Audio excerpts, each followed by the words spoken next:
Do you love coffee? Do you love coffee a little too much? I do.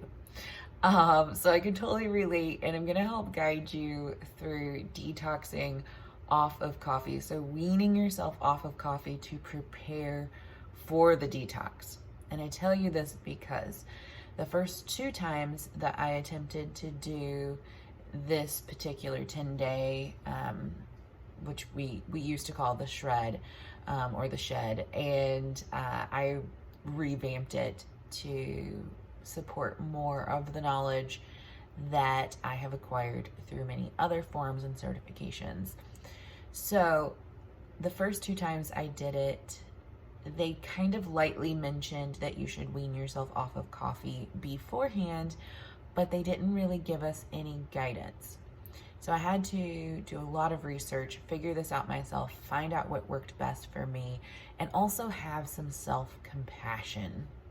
Yes, self-compassion is necessary.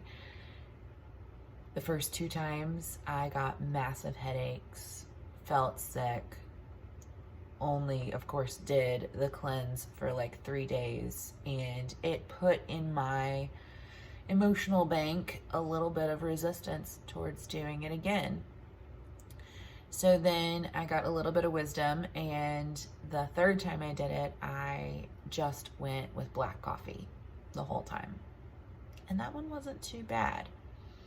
So there are many options, and we're going to discuss many options that can support you.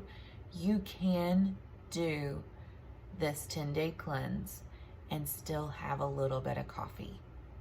Yes, I am giving you permission if you love coffee that much.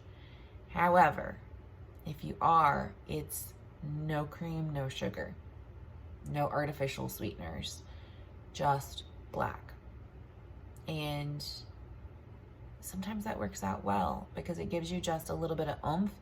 And most of the time what we're really craving is all the sweetness and the sugar, if that's one of the reasons why you're drinking it all the time. I know for me, when I wake up in the morning, I have to have my coffee with the cream and the sugar in it because it's a treat and it's sweet. And I will then crave my coffee throughout the day. And it came to my attention that it was really the creaminess and the warmth that I was craving most of the time. And of course the sugar, the sweetness. So that being said, if you are one that puts about this much coffee creamer into the coffee cup, it's okay. We're gonna wean ourselves down. So the first step number one, go ahead and you can get your pen and paper out, or you can use our cheat sheet that will be in the PDF.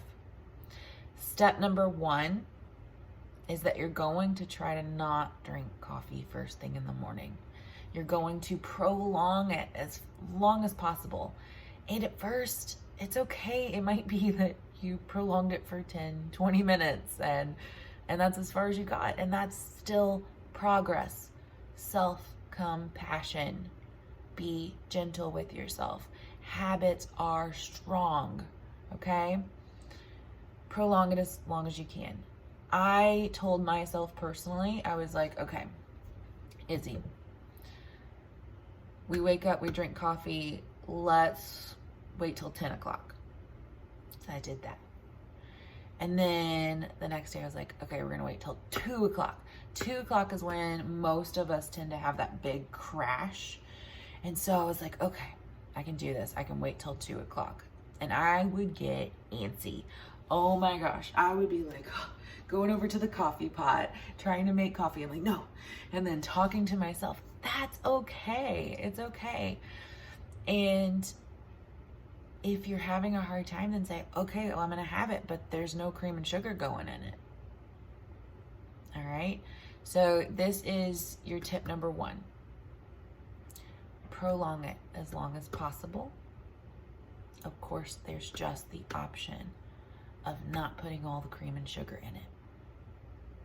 Now, once you get that cup one and you've got it at 2 o'clock, you're going to reduce And this means that you're probably gonna have to measure. I don't know if you're like me. I don't measure the cream I put in the coffee. I wait until it just turns that certain color of milkiness, and then that's my sign. Most of us are completely unaware of how much coffee creamer, how much sugar and everything is really going in it. Now, I'm not a big fan of the calories in, calories out, but I think those numbers are really helpful for you to really look and measure out what you're putting in and how many grams of sugar and how many calories that really is. You will be surprised. I know the first time I was very surprised. So if you're one, then you're like 2 tablespoons, I don't even taste the creamer. Good, then don't put it in there. Just don't put it in. Get used to it, it's not worth it. Okay? I'm not saying you can't ever have it again, just during this cleanse. Just during this cleanse, we are making healthier, smarter choices. And be thinking about, if it's the creaminess that you want, what can you swap it out for? So I know for me, if I need the creaminess first thing in the morning, I go for my shake. It satisfies that creaminess. It's not warm, but it satisfies the creaminess. You might have tea. You might warm up some milk, some almond milk, or whatever non-dairy, non-cow dairy version. Okay? Send in love.